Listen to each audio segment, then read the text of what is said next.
महेश तब हंसी पूछी कुशला लीन परीक्षा कवन विधि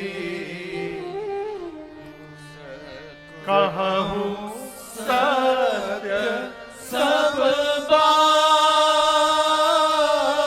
कहूँ सत्य सब बाबा मुस्कुरा कर बोले, देवी आपने किस विधि से परीक्षा लिया। यहां देखिए बड़ी अद्भुत बात, भगवान शंकर ये नहीं पूछ रहे हैं कि आपने परीक्षा लिया कि नहीं लिया, ये नहीं पूछे। क्या पूछे? हमको विधि बताइए। लीन ही परीक्षा कवन विधि, किस विधि से आपने परीक्षा ली। I want to know that process, मुझे वो विधि बताइए, किस विधि से आपने परीक्षण किया। विधि कहां पूछ रहे हैं? आप जानते हैं क्यों विधि पूछ रहे हैं? सती मैया परीक्षा लेने गई तो बाबा भी मन में बेचैन थे, आखिर वो विधि कौन सी होगी जिससे भगवान की परीक्षा हो जाएगी। हम आपको उदाहरण दे रहे हैं। ये तौलिया आप देख रहे हैं, कहिए दिखाई दे रहा है? हाँ, दे रहा है। अगला प्रश्न, इस तौलिया की लंबाई चौड़ाई निकाली जा सकती है? कहिए क्यों, ये बताइए। क्या बेटा, क्या बेटा, क्या बोल रहा है बाबू? क्या बोल रहे थे बाबू? तौलिया दिख नहीं रही है? दिख रही है इसीलिए पता हाँ दिख रही है, हाँ हाँ बेटा दिख रही है, बहुत सुंदर। तो आप बताइए इसकी लंबाई चौड़ाई क्यों निकाली जा सकती है? हाँ बोलिए, कुछ बोलिए, ऐसा कौन नंबर कट जाएगा। हाँ। बताइए बाबू।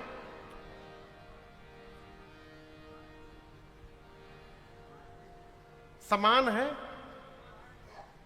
क्या बोल रहे हैं भैया? हाँ सीमा है। हाँ बहुत अच्छी बात। इसकी लंबाई चौड़ाई क्यों निकाली जा सकती है? इस तौलिया के प्रारंभ का पता है और इस तौलिया के अंत का पता है। यहां से प्रारंभ हो रहा है और यहां पूर्ण हो जा रहा है। जिसके प्रारंभ का पता है और अंत का पता है उसको जाना जा सकता है। शंकर भगवान क्यों बेचैन है? राम जी के न प्रारंभ का पता है न राम जी के अंत का पता है, तो उनका परीक्षण होगा कैसे?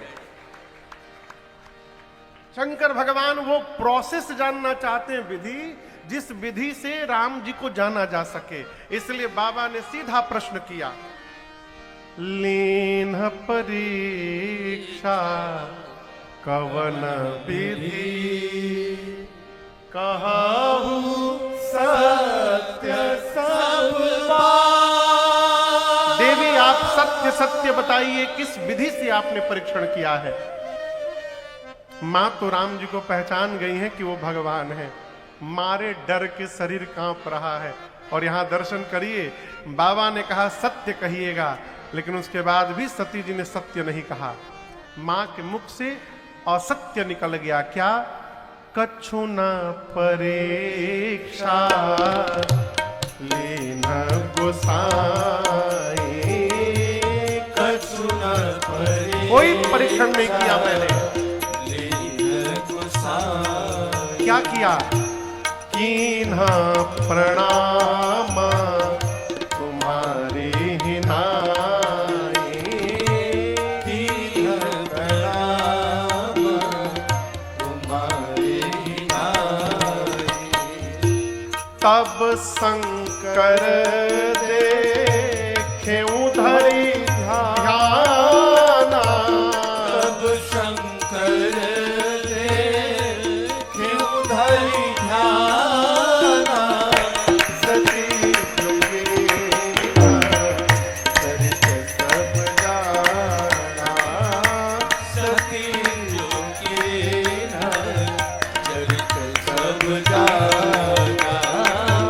सती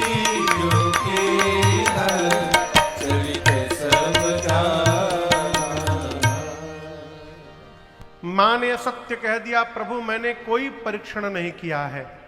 जिस प्रकार आपने दूर से उनको प्रणाम कर लिया था ऊपर से, उसी प्रकार मैं भी गई और दूर से ही प्रणाम करके वापस चली आई। शंकर भगवान मन में सोचे ये कैसे हो गया, इतना समझाया, समझ में बात इनकी आई नहीं, और मार्ग में अपने आप समझ गई। बाबा ध्यान में गए और ध्यान अवस्थित होकर भगवान शंकर ने सब देखा। क्या देखा? सती कीन्ह सीता कर वेशा, शिव उर भयउ विशाल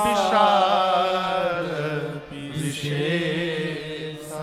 जैसे मेरे से झूठ नहीं बोल सकती, और यदि आज सती ने झूठ कहा है तो ये सती ने कहा नहीं है। शंकर भगवान कहते हैं ये राम जी की माया ने मेरी सती से झूठ कहलवा दिया है। प्रेरी सती ही जही झूठ कहा। ये कथा कहती है कमी न देखा जाए। जिसको अपना कह दिया है ना, उसमें कमी न देखा जाए। भगवान का सिद्धांत है, अरे राघव बाह गहे कीला। भगवान एक बार जिसको अपना बना लेते हैं, फिर भगवान उसका दोष देखने वाला चश्मा तोड़ के फेंक देते हैं। अपना कही दिए, उसका भगवान दोष नहीं देखते। इसलिए संबंध यदि जीवन भर बना के रखना चाहते हैं तो जिसको अपना मान लिया गया है उसके भीतर दोष कमी देखना बंद कर दीजिए। शंकर भगवान मां का दोष नहीं मानते, कहते हैं ये राम जी की माया ने करवाया है। बहुरी राम मां यही सिरुनावा। अब शंकर जी के लिए समस्या क्या है? मान लीजिए हम आपको यहां आए हैं और आकर यहां कविता जी को और अजय जी को ठगी ले। ऐसा हम करेंगे नहीं, एक बात कही रहे हैं, ठगी ले। तो आज के बाद ये जब जब हमारा नाम सुनेंगे, देखना तो बहुत दूर की बात, नाम भी यदि सुनाई पड़ गया तो ये बाद में आएगा क्यों राम कथा गाते हैं, ये पहले याद आएगा अरे हमको ठगे थे एक बार। आप समझ रहे मेरी बात को? भगवान शंकर के सन्मुख समस्या क्या है? बाबा सोच रहे हैं अब जब जब मुझे सती दिखाई पड़ेंगी, मुझे इसी बात का स्मरण होगा कि सती ने मेरी मां का रूप धारण किया, और जिसको देखने के बाद मां याद आ जाएगी, उसके साथ फिर मैं गृहस्थ धर्म का निर्वाह कैसे कर पाऊंगा? इनको देखूंगा तो केवल मां ही मां याद आएगी, तो गृहस्थ धर्म में गति कैसे करूंगा? प्रिया हैं, इनका त्याग भी नहीं कर सकता, इनके साथ गृहस्थ धर्म में आगे बढ़ नहीं सकता। ऐसा द्वंद्व हुआ भगवान शंकर के मन में। बाबा ने नेत्र बंद करके संकल्प किया और बाबा ने उसी क्षण सती मैया का त्याग कर दिया। बाबा बोले, एहि तन सती ही भेट मोहि नाही, शिव संकल्प के न मन माही। शिव संकल्प के न मन माही, शिव संकल्प के न मन माही। अस विचार शंकर हरि कथा रसाला, लगे कहन हरि कथा रसाला। दक्ष प्रजेश भय निकाला, दक्ष प्रजेश भय निकाला। दक्ष प्रजेश भय निकाला। 87,000 वर्ष बाद भगवान शंकर ध्यान से बाहर आए, समाधि से बाहर आते बाबा राम राम शब्द का उच्चारण किए। सती मैया जान गई कि बाबा जग गए, दौड़कर मैया गई, जाकर शंकर भगवान को वंदन किया। यहां शंकर जी दिखाई दे रहे हैं आप लोग को? कहिए शंकर जी के किस दिशा में पार्वती जी बैठी हैं, किस ओर? बाईं ओर। लेकिन आज सती मैया जब आई हैं तो शंकर जी ने बाईं ओर नहीं बिठाया, कहां बिठाया? सन्मुख शंकर आसन। बाबा ने सती मैया को अपने सन्मुख आसन देकर के बिठाया है, सामने। बाएं क्यों नहीं बिठाया? क्योंकि वाम भाग में बैठने का अधिकार सती मैया खो चुकी हैं, शंकर जी ने इनका त्याग कर दिया है। जीवन में स्थान का बड़ा महत्व है। बाबा ने सामने बिठाया, सती मैया का मुख देखा, लग गया कि 87,000 वर्ष से अकेली हैं, दुखी हैं। उनका दुख कम करने के लिए शंकर भगवान की कथा शुरू कर दी। कथा ही व्यथा समाप्त कर सकती है। तो लगे कहन हरि कथा रसाला। अब यहां एक बड़ी अद्भुत घटना घटी। शंकर भगवान कथा प्रारंभ किए, 1 घंटे कथा भी चली थी, तब तक आकाश में हवाई जहाज उड़ने लगा। ये जहाज लेके कौन जाने लगा? तो देवता। ये देवता लोग कहां जाने लगे? तो सती मैया के पिताजी, जिनका नाम है दक्ष प्रजापति। क्या नाम है? दक्ष प्रजापति। आज की भाषा में कहिए तो वो इलेक्शन जीत गए थे। इलेक्शन जीत गए थे। प्रजापतियों का इलेक्शन हुआ था कि प्रजापतियों का राजा कौन बनेगा। दक्ष राजा बन गए थे। राजा बन गए तो इतने खुश हुए कि यज्ञ की रचना किए थे और उसी यज्ञ में सभी देवताओं को बुलवाए थे दक्ष। ये सारे देवता अपनी अपनी पत्नियों के साथ विमान में बैठ के कैलाश के ऊपर से जा रहे हैं। लेकिन आपको सुनकर आश्चर्य लगेगा, सामान्य जीव अपने दामाद के पांव को प्रणाम करके आदर पूर्वक बुलाता है, दक्ष अपने बेटी दामाद को बुलाए ही नहीं, जानबूझकर। क्यों नहीं बुलाए? वो शंकर भगवान को शत्रु मानते हैं। जैसे बड़ा अधिकार मिला दक्ष को, अभिमान हो गया है। बुरा न मानिएगा, अच्छे अच्छे लोगों को अभिमान हो जाते हैं। अच्छे अच्छे लोगों को ये अभिमान कब होता है राम भैया? जब ये लगने लगता है कि हम कर रहे हैं, जब लगता है कि हम कर ले रहे हैं, यही अभिमान, हम ही अभिमान को जन्म देता है। इसलिए अभिमान से बचना है तो कुछ भी प्राप्त हो जाए, ये न कहिए कि हमने किया है। एक ही वाक्य कहिए, ये सब भगवान की कृपा से हो रहा है, ये हरि कृपा का परिणाम है। पथिक जी महाराज का एक पद है, तुम ही में ये जीवन। बड़ी अद्भुत बात। कोई सामने वाला हमको अपमानित कर ही नहीं सकता। हम अपने कारण सम्मानित होते हैं, हम अपने ही कारण अपमानित होते हैं। अब ये कैसे महाराज? तो जीवन में जब जब सम्मान की भूख बढ़ेगी, अपमानित होना पड़ेगा। अब यहां कथा में आप लोग आए हैं, यहां तो खूब कृपा है, जगह ही है, मन करे आगे बैठिए, मन करे पीछे बैठिए।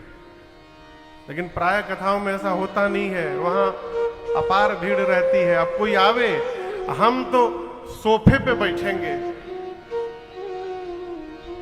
मन में कल्पना करके आया सोफा पे बैठेंगे, और सोफा पे बैठना छोड़, दूर पंडाल में कोई घुसने नहीं दिया। अब वो कहे कि आयोजक हमारा अपमान कर दिया। आयोजक ने अपमान नहीं किया, आपने मन में सोचा था कि सोफा हमको मिलेगा, नहीं मिलेगा तो आपको लगा अपमानित हो गए। कोई किसी का अपमान नहीं करता, सम्मान की भूख ही हमको अपमानित करा के रखती है। तो दक्ष को लगा कि शंकर जी को नहीं बुलाएंगे तो उनका अपमान हो जाएगा। बाबा बुलाओ चाहे ना बुलाओ, कछु लेना न देना, मगन रहना। बाबा आनंद में है। सती मैया को जब पता चला कि पिताजी के घर में यज्ञ हो रहा है, तो सती जी ने भगवान शंकर से कहा, प्रभु पिताजी के घर में उत्सव है, मैं उनकी बेटी हूं, आज्ञा हो तो मैं भी यज्ञ देखने चली जाऊं। शंकर जी बोले, आपने बहुत अच्छी बात कही देवी, जाना चाहिए, लेकिन आपके पिताजी ने हम लोग को बुलाया नहीं है। मेरे से बैर था इसलिए आपको भी भूल गए। यद्यपि पिता के घर, मित्र के घर, सदगुरु के घर और अपने स्वामी के घर, 4 जगह जीवन में बिना बुलाए जाना चाहिए। इन 4 जगह से निमंत्रण नहीं ढूंढना चाहिए देवी, परंतु यदि अपमानित करने के लिए नहीं बुलाया गया है जानबूझकर, तो मैं कहता हूं ताहां गए कल्याण न हो। वहां जाने पर देवी कल्याण नहीं होगा। भगवान शंकर समझाते रहे, माई मान नहीं रही है। लोग परेशान मिलते हैं, कहते हैं महाराज हमारी श्रीमती जी हमारी सुनती नहीं है, क्यों रो रहे हैं? इधर देखिए, शंकर भगवान की भी माई नहीं सुन रही है। आनंद में रहिए। आओ, बाबा समझाए, माई नहीं मानी। अंत में भगवान शंकर ने सती मैया को कुछ गणों के साथ विदा कर दिया। पिता के घर मां गई, यज्ञ मंडप का दर्शन किया, और जब मां को यह दिखाई पड़ा कि सभी देवताओं को बुलाया गया है, मेरे पति को नहीं बुलाया गया, मां का क्रोध फट पड़ा। मां विकराल रूप धारण कर ली, टपट पड़ी मुनियों पर, बोली हे ऋषि मुनि, हे देवता, जितने लोग आए हैं ध्यान से सुनिएगा। आज इस मंडप में बैठकर आप में से जिसने जिसने मेरे पति की निंदा की है, अथवा जो बैठकर कान से निंदा श्रवण मात्र भी किया है, आप सबको दंड मिलेगा। मर्यादा कहती है, जिस सभा में भगवान शंकर की, भगवान श्री हरि की और संत की यदि निंदा हो रही है, तो उसी समय निंदा करने वाले की जीवा काट देनी चाहिए। और यदि शक्ति नहीं है अपने भीतर, तो कान बंद करके वहां से चले जाना चाहिए। मेरे पति केवल मेरे पति नहीं है, शंकर जगत के पिता हैं, और आज इस मंदमती मेरे पिता ने मेरे पति का अपमान किया है। आज के बाद मैं इसकी बेटी के रूप में जीवित नहीं रहना चाहती। इतना कह के सती मैया ने दाहिने पांव के अंगुष्ठ में योगाग्नि को प्रज्वलित कराकर और मां ने सबके सन्मुख अपने आप को जलाकर भस्म कर दिया। मां का पूरा शरीर योगाग्नि में दहकने लगा हो, हाहाकार मच गया। भगवान शंकर के गण आए, गणों ने आकर यज्ञ विध्वंस करना प्रारंभ किया। किसी का आंख फोड़ा, किसी का पांव तोड़ा, किसी की पीठ तोड़ी, दक्ष के सिर को पकड़ा, धड़ से उखाड़ा और ले जाकर अग्निकुंड में भस्म कर दिया। पूरे यज्ञ को भगवान शंकर के गण, रुद्रगण तहस नहस कर डाले। बाद में भगवान श्री हरि को बुलाकर यज्ञ की रक्षा कराई गई। लेकिन आपसे एक बात कहूं, सती मैया मरने से पहले, सती मरत हरे सन पर मांगा, जन्म जन्म शिव पद अनुरागा, तेहि कारण हिम गिरिगृह जाए, जनमी पार्वती तन पाए। जब ते उमा शैल गृह जाए, सकल सिद्धि संपत्ति तह छाए।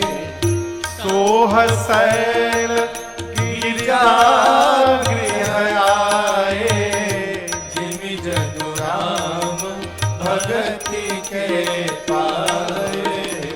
सोह शैल गिरिजा गृह आए, जिमि जन राम भगति के पाए। मरने के पहले सती मैया ने राम जी से वरदान मांगा है। क्या मांगा है? हे प्रभु, जन्म जनमा शिव पद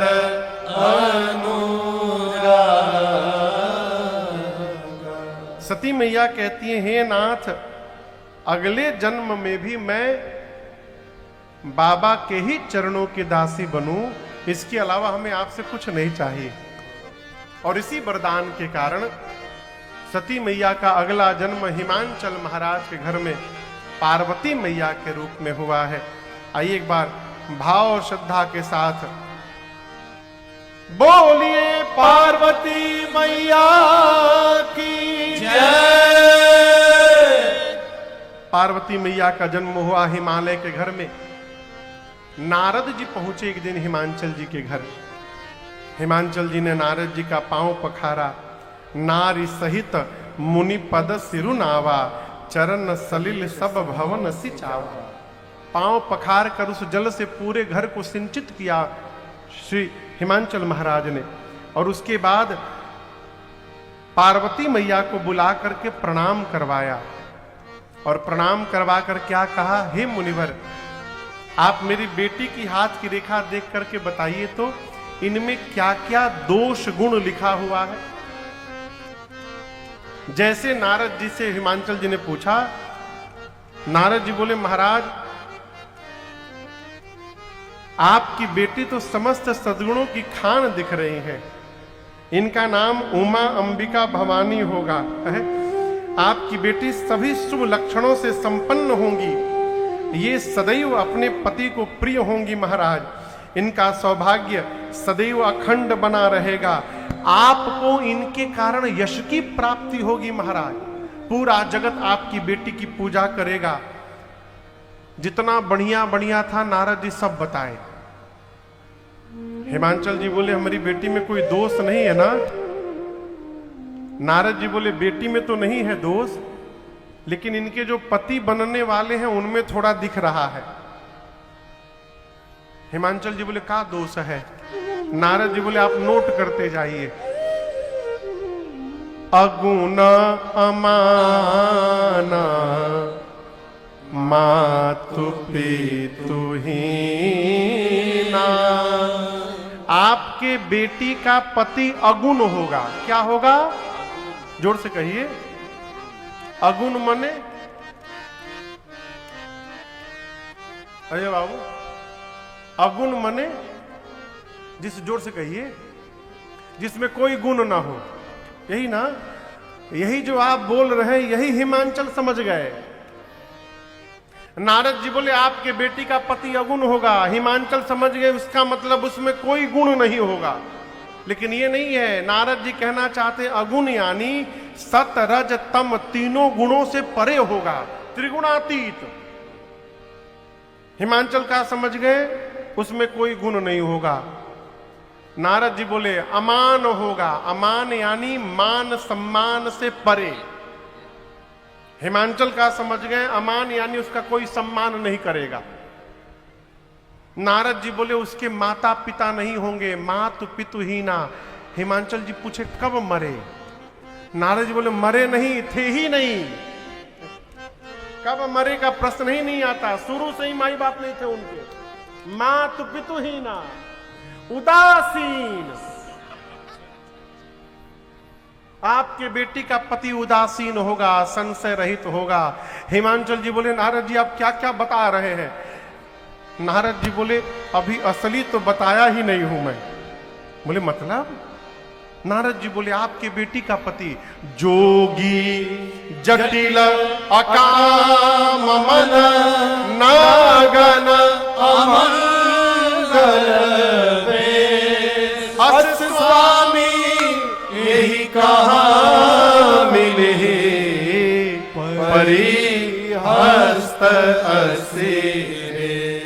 बोले आपके बेटी का पति जोगी होगा। क्या होगा? जोगी। अच्छा आप बताओ, आप अपनी बिटिया का विवाह करने के लिए जाएं, अब जाकर पता चला कि लड़कवा तो जोगी है। ये पता चलते जोगी है लड़का, ब्याह करेंगे? तुरंत भागेंगे। जोगी समझते हैं? आप में से कौन कौन जोगी देखा है? पूरी भीड़ में वो बाबू हाथ उठाया है बस। आप में से कोई जोगी देखा है? जोगी उधर भैया देखे हैं, हम देखे हैं। आप लोग जोगी नहीं देखे आज तक? गेरुआ रंग का कपड़ा पहन के, माथे पे साफा लपेट के और हाथ में सारंगी लेकर के देखे हैं? सवेरे सवेरे गांव गांव घूमते हैं, अरे हो मोरे रामा कवने डगरिया पियावा गईले हो मोरे राम। ई जोगी है। अब आप सोचिए, आप लड़के के घर गए हैं लड़का देखने बेटी के लिए, बाहर बैठ के चाय पानी बिस्किट पा रहे हैं, आपने लड़के के पिता से कहा कि थोड़ा बाबू को बुला दीजिए, हम देख ले। अब आप लड़के को देखने के लिए बुलवाएं और लड़का घर में से जोगी का रूप धारण किए सारंगी बजावत निकले, अरे हो मोरे रामा। आप देखेंगे तो ब्याह का बात करिएगा कि भागिएगा वहां से। नारद जी बोले आपके बेटी का पति जोगी है, उसकी विशाल जटाएं हैं, जोगी जटिल अकाम मन, उसकी विशाल जटाएं हैं, उसकी कोई कामना नहीं है। हिमांचल जी कपार पे हाथ पकड़ लिए, बोले नारद जी आप क्या बता रहे हैं? नारद जी बोले अभी असली नहीं बताया हूं। बोले अरे अब क्या बचा है? नारद जी बोले आपके बेटी का पति नंगा रहेगा महाराज, नंगा, कुछ नहीं पहनेगा, नगन अमंगल वेश, अमंगल रूप धारण करके घूमेगा। हिमांचल जी बोले क्या बोल रहे हैं? नारद जी बोले हम नहीं बोल रहे हैं, आपकी बेटी की हाथ की रेखा ऐसा ऐसा बता रही है, इसी में लिखा है। हिमांचल जी रोने लगे, नारद जी को किनारे ले गए, कहे कोई उपाय रखे हैं आप? नारद जी बोले कैसा उपाय?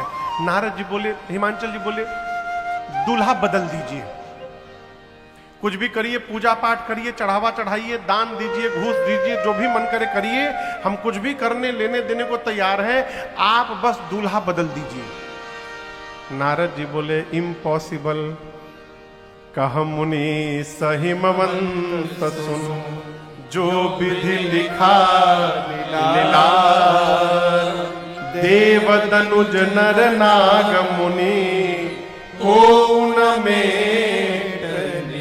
देवता दैत्य नर नाग मुनि महाराज कोई मिटा नहीं सकता, दूल्हा तो ऐसे मिलेगा। लेकिन हम एक आपको बात बताएं,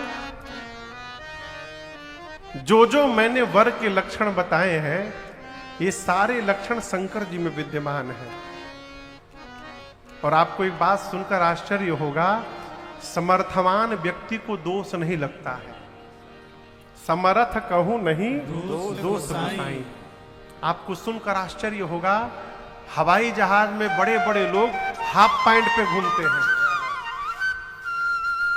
हाँ, हाफ पैंट पहन के लोग जहाज में घूमते हैं। हाँ?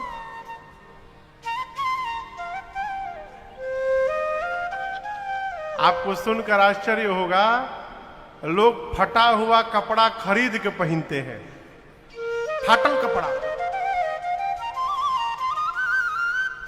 वही गरीब आदमी यदि फटा कपड़ा पहन ले तो लोग कहते हैं दरिद्र है, इसके पास ठीक से कपड़ा भी नहीं है।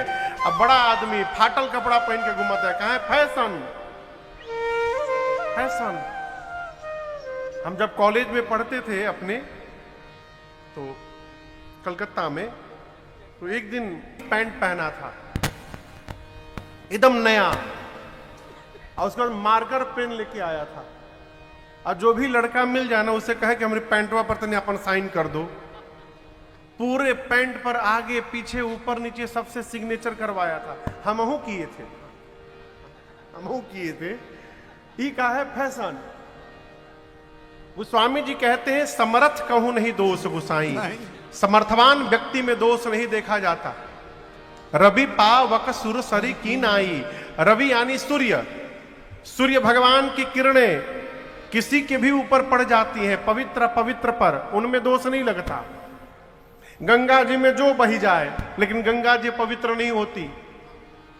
अग्नि में जो भी प्रवेश कर जाए, अग्नि अपवित्र नहीं होते।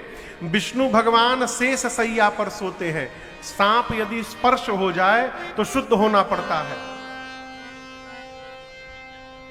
बराती हैं कि गए?